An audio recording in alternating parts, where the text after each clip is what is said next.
நம்ம பார்க்க போற டாபிக் என்னன்னு கேட்டீங்கன்னா ஜிக்கும் இடையேயான தொடர்பு, ஜிஜி தொடர்பு. என்ன சார் அப்படின்னு கேட்டீங்கன்னா, இந்த ஸ்மால் ஜி அப்படின்றது புவியீர்ப்பு முடுக்கம் தெரியும். கேபிட்டல் ஜி அப்படின்றது ஈர்ப்பியல் மாறிலி. சோ புவியீர்ப்பு முடுக்கத்திற்கும் ஈர்ப்பியல் மாறிலிக்கும் என்ன தொடர்பு, அதை நான் வருவிக்க போறேன். கவனிக்கிறீங்களா? கவனி. அதை கொண்டு வரதுக்காக நான் பூமிய எடுத்துக்கிறேன், பூமியை இமேஜின் பண்றேன். இதுதான் பூமி. இது பூமியினுடைய மைய பகுதி, பூமியினுடைய நிறை கேபிட்டல் எம். இந்த பூமியினுடைய மேற்பகுதியில ஒரு சின்ன பொருள், நல்லா புரிஞ்சுக்கணும், ஒரு சின்ன பொருள், அதனுடைய நிறை வந்து ஸ்மால் எம். நிறை என்னதுப்பா? Small M.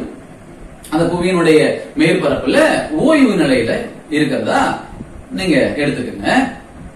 இப்போ இந்த பொருளுக்கும் இந்த பூமியினுடைய மையத்துக்கும் இடையேயான இந்த தொலைவு இருக்கு பாத்தீங்களா, கொஞ்சம் கவனிக்கணும். இத நான் என்ன பண்ண போறேன் அப்படின்னா, பூமியினுடைய ஆரம் ஆர் அப்படின்னு எடுத்துக்கிறேன். பூமியினுடைய ஆரம் ஆர்னு எடுத்துக்கிறேன். சார் என்ன சார் வட்டமா இருக்குது, மையத்துல இருந்து அதனுடைய இந்த பகுதிக்கு வந்தா இதை நம்ம ஆரம்னு சொல்லலாம், ஆனா தாண்டி போன பிறகு நீங்க ஆரம்னே சொல்றீங்களே அப்படின்னு கேட்பீங்க. ஆமா தானே பசங்களா? பூமி வந்து ரொம்ப பெருசுப்பா, அவ்வளோ பெரிய அளவுல இந்த சின்ன பொருளோட இந்த அளவை நம்ம விட்டுடலாம். அத பெருசா இம்பாக்ட் வராது, அதனுடைய தாக்கம் பெருசா வராது. அதனால நம்ம என்ன பண்ணலாம், அதை கொஞ்சோன்றத விட்டுருமா? ரைட். அதனால இரண்டு பொருட்களுக்கு இடையேயான தூரத்தை நம்ம என்ன பண்ண போறோம்? ஆர், அதாவது பூமியினுடைய ஆரமா நம்ம எடுத்துக்கிறோம். சரிங்களா? Right, super. இப்போ முதல் கேள்வி கேட்கட்டுமா? இரண்டு பொருட்களும் ஒன்றை ஒன்று ஈர்க்கும் அந்த விசைக்கு என்ன பேரு? ஈர்ப்பியல் விசை. Very good. ஈர்ப்பியல் விசையினுடைய ஃபார்முலா என்ன ஞாபகம் இருக்கா?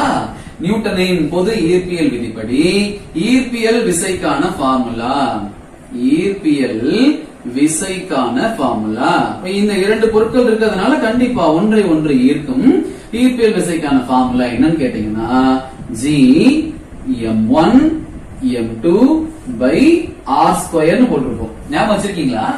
இந்த m1ன்றது ஒரு பொருளோட நிறை, m2ன்றது இன்னொரு பொருளோட நிறை, இந்த rன்றது அந்த இரண்டு பொருட்களுக்கு இடையேயான தூரம். கரெக்டா? அப்படியே இங்க கொண்டு வாங்க. என்னென்ன நிறை சொல்லு பார்க்கலாம். நீங்க சொல்லுங்க. ஜி அப்படியே போட்டுருமா? m1 முதல் பொருள் நிறை எவ்வளவு இருக்கு? m. Very good. m2 இரண்டாவது பொருள் நிறை, இரண்டாவது பொருள் நிறை என்னப்பா எடுத்துக்கிறோம் நம்ம? Small m. Very good. Divided by தொலைவு. தொலைவு ரெண்டு பொருட்களும் தொலைவு என்னப்பா எடுத்திருக்கீங்க? கேபிட்டல் ஆர் எடுத்திருக்கீங்க. அதனால இந்த ஸ்மால் ஆருக்கு பதில் என்ன போட்டுக்கலாம் நம்ம? Capital R square. இதுதான் முதல் சமன்பாடு. சமன்பாடு 1ன்னு வச்சுக்கோங்க. ரைட். அடுத்தது இரண்டாவது கேள்வி. நியூட்டனின் இரண்டாம் விதிப்படி, நியூட்டனின் இரண்டாம் விதிப்படி ஞாபகம் இருக்குன்னு நினைக்கிறேன் உங்களுக்கு. நியூட்டனின் இரண்டாம் விதிப்படி, இரண்டாம் விதிப்படி விசைக்கான சமன்பாடு ஞாபகம் இருக்கா? விசைக்கான சமன்பாடு ஞாபகம் இருக்கா? F is equal to இந்த பொருள் விசைக்கான சமன்பாடு ma. ஈக்குவேஷன் 2. சரியா? ஆனா என்ன புரிஞ்சுக்கணும் இங்க அப்படின்னா, ஏன்றது முடுக்கமா, ஆனா இங்க ஈர்ப்பு விசையின் காரணமாக முடுக்கம் தோன்றுவதாக எடுத்துக்கொண்டால், அப்ப இந்த முடுக்கத்தை என்ன மாத்தணும்? ஈர்ப்பியல் முடுக்கமா மாத்தணும். அப்ப ஈர்ப்பியல் முடுக்கம்னா இங்கு ஏ, அந்த முடுக்கத்திற்கு பதிலா ஈர்ப்பியல் முடுக்கம் ஜி அப்படின்னு போடணும். therefore இந்த f ஓட மதிப்பு என்ன வரும்னு கேட்டீங்கன்னா, f அப்படியே வச்சுக்கோ, m அப்படியே எழுதிக்கோ, a இருக்குல்ல அதுக்கு பேர் என்ன போடணும்? g. வெரி குட் பா, வெரி குட்.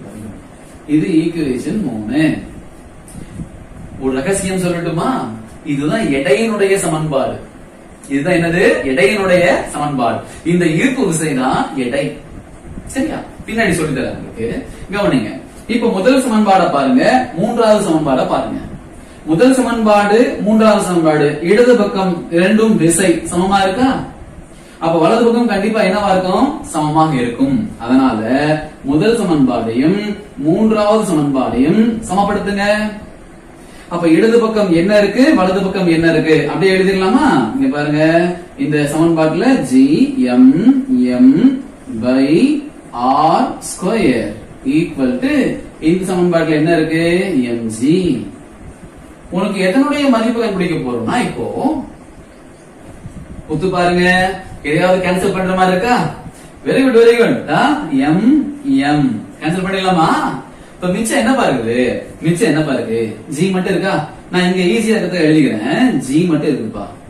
மிச்சம் இந்த பக்கம் என்ன பாருங்க, ஒரு கேபிட்டல் G இருக்கு, கேபிட்டல் M இருக்கு, divided by capital R square இருக்கு.